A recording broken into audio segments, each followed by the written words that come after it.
एक गांव में कोमल और पार्वती दोनों माँ बेटी रहती थी। पार्वती कोमल की सौतेली माँ थी, लेकिन फिर भी वो उसे अपनी बेटी से भी ज्यादा प्यार करती थी। कोमल की एक सौतेली बहन भी थी, जिसका नाम रोशनी था। कोमल का रंग थोड़ा सांवला था और वो दिखने में बिल्कुल भी खूबसूरत नहीं थी, लेकिन फिर भी उसकी सौतेली माँ और बहन उससे बहुत प्यार करती थी। एक दिन सुबह रोशनी बाहर जाते हुए बोलती है, कोमल, तुम शाम को मेरे साथ शादी में चल रही हो ना? शादी? लेकिन किसकी शादी रोशनी? अरे तुम भूल गई क्या? मैंने तुम्हें बताया था ना कि आज मेरी एक फ्रेंड की शादी है। हमें आज रात उसकी शादी में ही जाना है। हाँ हाँ याद है, लेकिन क्या लेकिन? मैं नहीं जाऊंगी रोशनी, तुम माँ के साथ चली जाओ ना। लेकिन क्यों? तुम क्यों नहीं चलोगी? मैं नहीं जाऊंगी रोशनी, तुम्हें मेरी वजह से अपनी सहेलियों से ताने सुनने पड़ेंगे। मैं दिखने में इतनी बदसूरत हूँ। अगर मैं तुम्हारे साथ चली गई तो सब लोग तुमसे पूछेंगे कि मैं कौन हूँ। अगर तुमने उन्हें बताया कि मैं तुम्हारी बहन हूँ तो सब तुम्हारा बहुत मजाक बनाएंगे। कोमल की ये बात सुनकर रोशनी हंसती है और उससे कहती है, पागल कहीं की, लोग क्या कहेंगे ये सोचकर मैं अपनी बहन को शादी में न ले जाऊं। ऐसा कभी जिंदगी में हो ही नहीं सकता। मेरी नजरों में तुम बहुत खूबसूरत हो। तुम बस शाम को तैयार रहना, शादी में हम दोनों जरूर जाएंगे, समझी तुम? ऐसा कहते हुए रोशनी वहाँ से चली जाती है। अपने प्रति अपनी सौतेली बहन का इतना प्यार देखकर कोमल बहुत खुश हो जाती है। फिर दोनों बहनों ने जैसा सोचा था, शाम को कोमल और रोशनी शादी में चले जाते हैं और आधी रात को वापस आ जाती हैं। अगले दिन सुबह कोमल की सौतेली माँ पार्वती नींद से जागने के बाद अपने कमरे से बाहर आती है। हाय राम, ये कमर का दर्द तो मुझसे सहा ही नहीं जा रहा। बेटियों को बताकर हॉस्पिटल जाना पड़ेगा। इस तरह सोचते हुए पार्वती हॉल में आती है। तभी उसे किसी के रोने की आवाज सुनाई देती है। रोने की आवाज सुनकर पार्वती सोचती है, अरे ये मेरे घर में कौन रो रहा है? इतना सोचने के बाद पार्वती पूरा घर छान मारती है और रसोई घर में पहुंचती है तो वो देखती है कि उसकी बेटी कोमल रो रही है। अरे क्या हुआ कोमल बेटी, क्यों रो रही हो तुम? किसी ने कुछ कहा है क्या तुम्हें? बताओ मुझे बेटा। कुछ नहीं माँ, वो मैं बस प्याज काट रही थी। बस कर, झूठ मत बोल। तू प्याज नहीं गाजर काट रही है। बेटी तुम मुझसे क्या छुपा रही हो? बोलो ना, क्या हुआ? वो क्या है ना माँ, कल मैं और रोशनी शादी में गए थे तो वहाँ रोशनी की सहेलियों ने मुझे देखा और जब रोशनी मेरे साथ नहीं थी तो उन लोगों ने मेरा बहुत मजाक उड़ाया। इसलिए मैंने उससे पहले ही कहा था कि मैं नहीं जाऊंगी, लेकिन रोशनी मुझे जबरदस्ती शादी में ले गई। आज से मैं इस घर से बाहर कभी भी कदम नहीं रखूंगी माँ। अरे किसी ने कुछ कह दिया तो तू यहाँ बैठकर रो रही है? कहने वालों का क्या है बेटा, वो तो बस कहते ही रहते हैं। इन जैसे लोगों की बातें सुनकर तू क्यों रो रही है बेटी? लेकिन उन लोगों ने जो भी कहा वो सच ही तो कहा ना माँ। रोशनी दिखने में बहुत सुंदर है, लोगों में उसका अच्छा नाम भी है। अगर उसके साथ कोई मुझे देखेगा तो वो मुझ पर हंसेंगे ही ना। इसमें गलत ही क्या है माँ? अरे नहीं बेटा, ऐसा कुछ नहीं है। इन सारी बातों को भूल जाओ और खुश रहो बेटा। ये बोलने के बाद पार्वती कोमल को चुप कराने लगी। इसी तरह दिन बीतते जा रहे थे। कोमल भले ही अपना दुख किसी को नहीं बताती थी, लेकिन वो मन ही मन अपने आप को देखकर बहुत दुखी रहती थी। एक दिन कोमल की माँ उसके पास आकर उससे कहती है, बेटी मैं जरा बाहर होकर आती हूँ, तू भी चलेगी क्या मेरे साथ? लेकिन कहाँ माँ? ऐसे ही घर में बैठे बैठे मेरे घुटनों में दर्द हो रहा था, इसलिए थोड़ा बाहर घूम लूंगी तो अच्छा लगेगा मुझे। आप जाओ माँ, मैं नहीं जाऊंगी। ठीक है बेटा, अपना और घर का अच्छे से ध्यान रखना। मैं जरा पास से ही होकर आती हूँ। इतना बोलते हुए पार्वती वहाँ से चली गई और रोशनी भी कॉलेज गई हुई थी। कोमल घर में अकेली थी। वो घर में काम करने लगती है और अपने रंग को लेकर आंसू बहाने लगती है। तभी उसे एक आवाज सुनाई देती है। भगवान के नाम पर कुछ दे दो बेटा, भगवान के नाम पर कुछ दे दो। ये बात सुनकर कोमल मन ही मन सोचती है, अरे लगता है कोई कुछ मांगने आया है। अगर ऐसा मुँह लेकर मैं उनके पास गई तो शायद वो मेरे हाथ से कुछ नहीं लेंगे। इस तरह सोचकर कोमल अपने चेहरे को घूंघट से ढाक लेती है। बाहर एक भिखारन खड़ी थी। भिखारन कोमल को देखते ही कहती है, बेटी 4 दिनों से कुछ भी नहीं खाया है, बहुत भूख लगी है बेटी।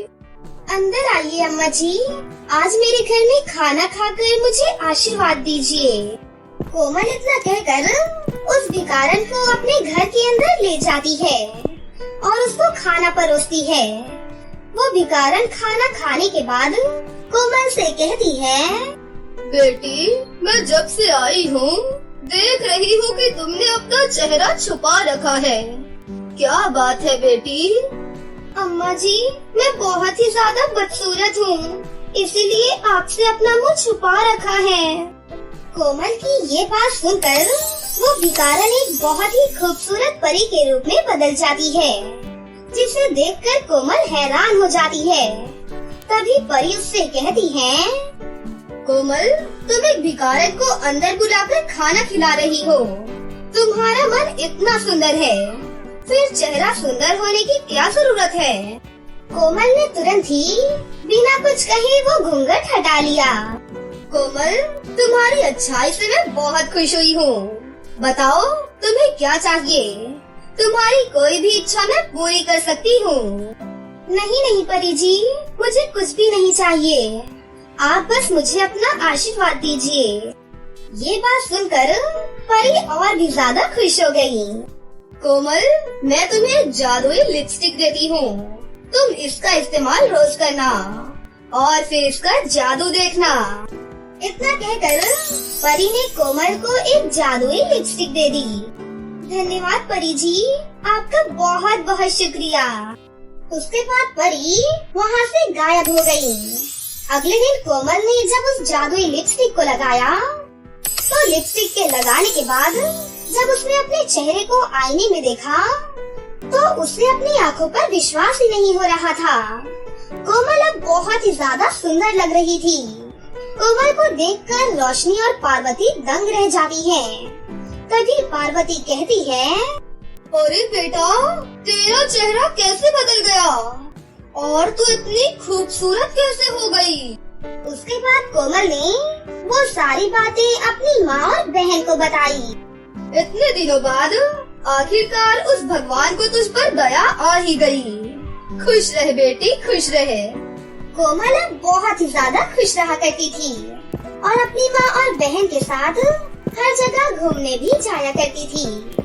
अब कोई भी कोमल का मजाक नहीं उड़ाता था, बल्कि हर कोई उससे दोस्ती ही करना चाहता था। उसके बाद वो अपनी माँ और बहन के साथ हंसी खुशी अपनी जिंदगी जीने लगी। एक गांव में कोमल और पार्वती दोनों माँ बेटी रहती थी। पार्वती कोमल की सौतेली माँ थी, लेकिन फिर भी वो उसे अपनी बेटी से भी ज्यादा प्यार करती थी। कोमल की एक सौतेली बहन भी थी, जिसका नाम रोशनी था।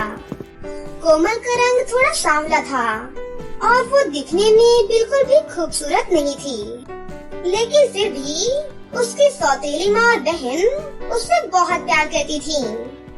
एक दिन सुबह रोशनी बाहर जाते हुए बोलती है, कोमल तुम शाम को मेरे साथ शादी में चल रही हो ना? शादी? लेकिन किसकी शादी रोशनी? अरे तुम भूल गई क्या? मैंने तुम्हें बताया था ना कि आज मेरी एक फ्रेंड की शादी है। हमें आज रात उसकी शादी में ही जाना है।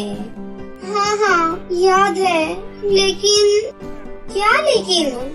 मैं नहीं जाऊंगी रोशनी, तुम माँ के साथ चली जाओ ना। लेकिन क्यों? तुम क्यों नहीं चलोगी? मैं नहीं जाऊंगी रोशनी, तुम्हें मेरी वजह से अपनी सहेलियों से ताने सुनने पड़ेंगे। मैं दिखने में इतनी बदसूरत हूँ, अगर मैं तुम्हारे साथ चली गई तो सब लोग तुमसे पूछेंगे कि मैं कौन हूँ। अगर तुमने उन्हें बताया कि मैं तुम्हारी बहन हूँ तो सब तुम्हारा बहुत मजाक बनाएंगे। कोमल की ये बात सुनकर रोशनी हंसती है और उससे कहती है पागल कहीं की, लोग क्या कहेंगे ये सोचकर मैं अपनी बहन को शादी में न ले जाऊं। ऐसा कभी जिंदगी में हो ही नहीं सकता। मेरी नजरों में तुम बहुत खूबसूरत हो। तुम बस शाम को तैयार रहना, शादी में हम दोनों जरूर जाएंगे, समझी तुम? ऐसा कहते हुए रोशनी वहाँ से चली जाती है। अपने प्रति अपनी सौतेली बहन का इतना प्यार देखकर कोमल बहुत खुश हो जाती है। फिर दोनों बहनों ने जैसा सोचा था, शाम को कोमल और रोशनी शादी में चले जाते हैं और आधी रात को वापस आ जाती हैं। अगले दिन सुबह कोमल की सौतेली माँ पार्वती नींद से जागने के बाद अपने कमरे से बाहर आती है। हाय राम, ये कमर का दर्द तो मुझसे सहा ही नहीं जा रहा। बेटियों को बताकर हॉस्पिटल जाना पड़ेगा। इस तरह सोचते हुए पार्वती हॉल में आती है। तभी उसे किसी के रोने की आवाज सुनाई देती है। रोने की आवाज सुनकर पार्वती सोचती है, अरे ये मेरे घर में कौन रो रहा है? इतना सोचने के बाद पार्वती पूरा घर छान मारती है और रसोई घर में पहुंचती है तो वो देखती है कि उसकी बेटी कोमल रो रही है। अरे क्या हुआ कोमल बेटी, क्यों रो रही हो तुम? किसी ने कुछ कहा है क्या तुम्हें? बताओ मुझे बेटा। कुछ नहीं माँ, वो मैं बस प्याज काट रही थी। बस कर, झूठ मत बोल। तू प्याज नहीं गाजर काट रही है। बेटी तुम मुझसे क्या छुपा रही हो? बोलो ना, क्या हुआ? वो क्या है ना माँ, कल मैं और रोशनी शादी में गए थे तो वहाँ रोशनी की सहेलियों ने मुझे देखा और जब रोशनी मेरे साथ नहीं थी तो उन लोगों ने मेरा बहुत मजाक उड़ाया। इसलिए मैंने उससे पहले ही कहा था कि मैं नहीं जाऊंगी, लेकिन रोशनी मुझे जबरदस्ती शादी में ले गई। आज से मैं इस घर से बाहर कभी भी कदम नहीं रखूंगी माँ। अरे किसी ने कुछ कह दिया तो तू यहाँ बैठकर रो रही है? कहने वालों का क्या है बेटा, वो तो बस कहते ही रहते हैं। इन जैसे लोगों की बातें सुनकर तू क्यों रो रही है बेटी? लेकिन उन लोगों ने जो भी कहा वो सच ही तो कहा ना माँ। रोशनी दिखने में बहुत सुंदर है, लोगों में उसका अच्छा नाम भी है। अगर उसके साथ कोई मुझे देखेगा तो वो मुझ पर हंसेंगे ही ना। इसमें गलत ही क्या है माँ? अरे नहीं बेटा, ऐसा कुछ नहीं है। इन सारी बातों को भूल जाओ और खुश रहो बेटा। ये बोलने के बाद पार्वती कोमल को चुप कराने लगी। इसी तरह दिन बीतते जा रहे थे। कोमल भले ही अपना दुख किसी को नहीं बताती थी, लेकिन वो मन ही मन अपने आप को देखकर बहुत दुखी रहती थी। एक दिन कोमल की माँ उसके पास आकर उससे कहती है, बेटी मैं जरा बाहर होकर आती हूँ, तू भी चलेगी क्या मेरे साथ? लेकिन कहाँ माँ? ऐसे ही घर में बैठे बैठे मेरे घुटनों में दर्द हो रहा था, इसलिए थोड़ा बाहर घूम लूंगी तो अच्छा लगेगा मुझे। आप जाओ माँ, मैं नहीं जाऊंगी। ठीक है बेटा, अपना और घर का अच्छे से ध्यान रखना। मैं जरा पास से ही होकर आती हूँ। इतना बोलते हुए पार्वती वहाँ से चली गई और रोशनी भी कॉलेज गई हुई थी। कोमल घर में अकेली थी। वो घर में काम करने लगती है और अपने रंग को लेकर आंसू बहाने लगती है। तभी उसे एक आवाज सुनाई देती है, भगवान के नाम पर कुछ दे दो बेटा, भगवान के नाम पर कुछ दे दो। ये बात सुनकर कोमल मन ही मन सोचती है, अरे लगता है कोई कुछ मांगने आया है। अगर ऐसा मुँह लेकर मैं उनके पास गई तो शायद वो मेरे हाथ से कुछ नहीं लेंगे। इस तरह सोचकर कोमल अपने चेहरे को घूंघट से ढाक लेती है। बाहर एक भिखारन खड़ी थी। भिखारन कोमल को देखते ही कहती है, बेटी 4 दिनों से कुछ भी नहीं खाया है, बहुत भूख लगी है बेटी। अंदर आइए अम्मा जी, आज मेरे घर में खाना खाकर मुझे आशीर्वाद दीजिए। कोमल इतना कहकर उस भिखारन को अपने घर के अंदर ले जाती है और उसको खाना परोसती है। वो भिखारन खाना खाने के बाद कोमल से कहती है, बेटी मैं जब से आई हूँ देख रही हूँ कि तुमने अपना चेहरा छुपा रखा है, क्या बात है बेटी? अम्मा जी मैं बहुत ही ज्यादा बदसूरत हूँ, इसीलिए आपसे अपना मुंह छुपा रखा है। कोमल की ये बात सुनकर वो भिखारन एक बहुत ही खूबसूरत परी के रूप में बदल जाती है, जिसे देखकर कोमल हैरान हो जाती है। तभी परी उससे कहती है, कोमल तुम एक भिखारन को अंदर बुलाकर खाना खिला रही हो, तुम्हारा मन इतना सुंदर है, फिर चेहरा सुंदर होने की क्या जरूरत है? कोमल ने तुरंत ही बिना कुछ कहे वो घूंघट हटा लिया। कोमल तुम्हारी अच्छाई से मैं बहुत खुश हुई हूँ, बताओ तुम्हें क्या चाहिए? तुम्हारी कोई भी इच्छा मैं पूरी कर सकती हूँ। नहीं नहीं परी जी, मुझे कुछ भी नहीं चाहिए, आप बस मुझे अपना आशीर्वाद दीजिए। ये बात सुनकर परी और भी ज्यादा खुश हो गई। कोमल मैं तुम्हें जादुई लिपस्टिक देती हूँ, तुम इसका इस्तेमाल रोज करना और फिर इसका जादू देखना। इतना कहकर परी ने कोमल को एक जादुई लिपस्टिक दे दी। धन्यवाद परी जी, आपका बहुत बहुत शुक्रिया। उसके बाद परी वहाँ से गायब हो गई।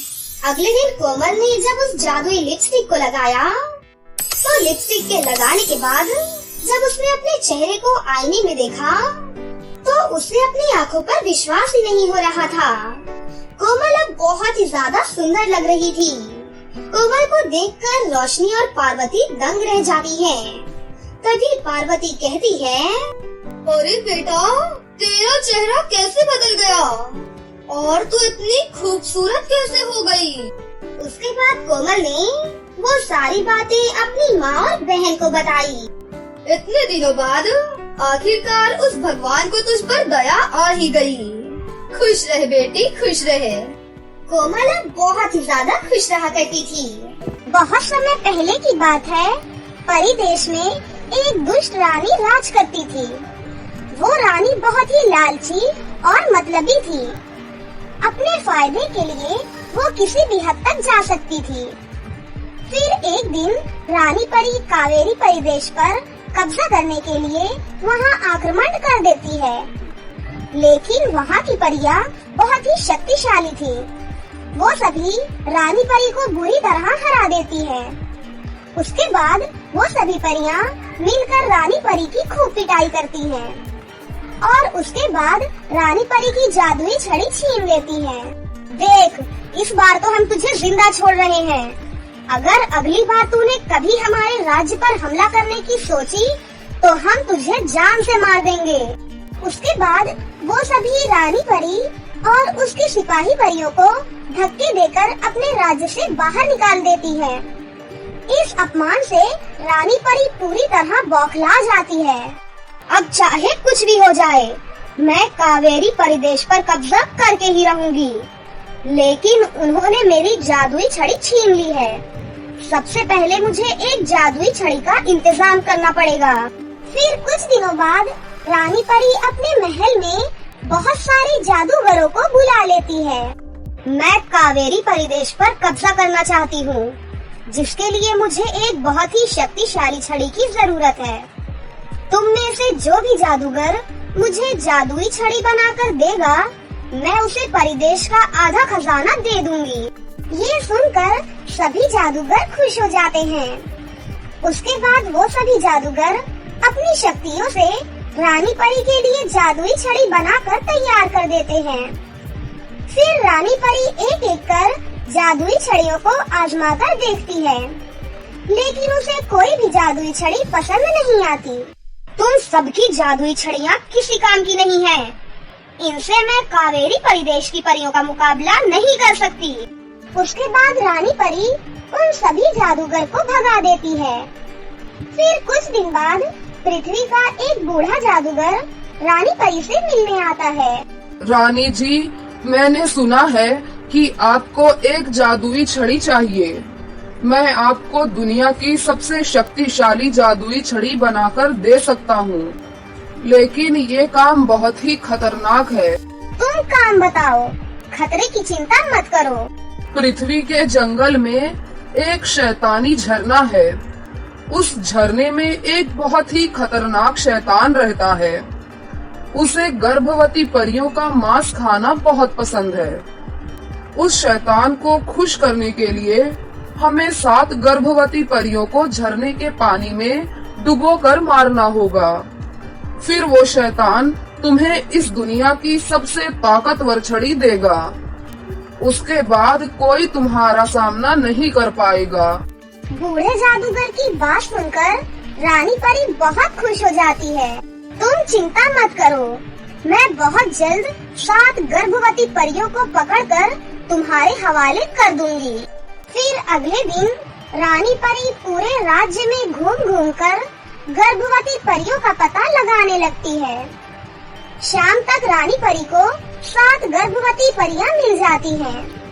उसके बाद रानी परी उन सभी परियों को अपने महल में बुला लेती है। मुझे पता चला है कि पृथ्वी पर एक जादुई झरना है। उस झरने में नहाने से तुम सभी के होने वाले बच्चे बहुत ही ताकतवर होंगे और साथ ही तुम सबको एक एक जादुई हीरा भी मिलेगा, जिसकी मदद से तुम दुनिया का कोई भी काम बड़ी आसानी से कर सकती हो। रानी परी की ये बात सुनकर सभी परियां खुश हो जाती हैं और उस जादुई झरने में नहाने का मन बना लेती हैं। फिर अगले दिन रानी परी उन सभी परियों को जादुई कालीन पर बैठाकर पृथ्वी की ओर निकल जाती है। लेकिन तभी अचानक रास्ते में एक तोता उड़ता हुआ जादुई कालीन के पास आता है। ये दुष्ट धोखेबाज रानी परी तुम सभी परियों को शैतानी झरने में ले जाकर वहाँ रहने वाले शैतान के हवाले करना चाहती है। अगर तुम सभी अपनी जान बचाना चाहती हो तो यहाँ से भाग जाओ। ये सुनकर सभी परियों के होश उड़ जाते हैं। अरे ये कमबख्त तोता कहाँ से आ गया? इसने तो मेरी पोल खोल दी। अब मैं इसे नहीं छोड़ूंगी। इतना कहकर रानी परी अपनी तलवार से तोते पर हमला करती है, लेकिन वो तोता हवा में उड़ता हुआ वहाँ से भाग जाता है। तभी कालीन पर बैठी परियों को नीचे एक बड़ी सी झील दिखाई देती है। वो सभी परियां एक साथ नीचे कूद जाती हैं। दूसरी तरफ झील में कुछ लोग मछलियां पकड़ रहे थे कि तभी एक आदमी आसमान से गिर रही परियों को देखकर कहता है, अरे ये मैं क्या देख रहा हूँ? आसमान से तो परियों की बारिश हो रही है। ऐसा अद्भुत नजारा तो मैंने आज से पहले कभी नहीं देखा। हाँ भाई, इतनी सारी परियां आसमान से कैसे गिर सकती हैं? मेरी तो कुछ समझ में नहीं आ रहा। फिर अगले ही पल वो सभी परियां एक एक कर झील के पानी में गिर जाती हैं। दूसरी तरफ रानी परी भी वहाँ पहुँच जाती है।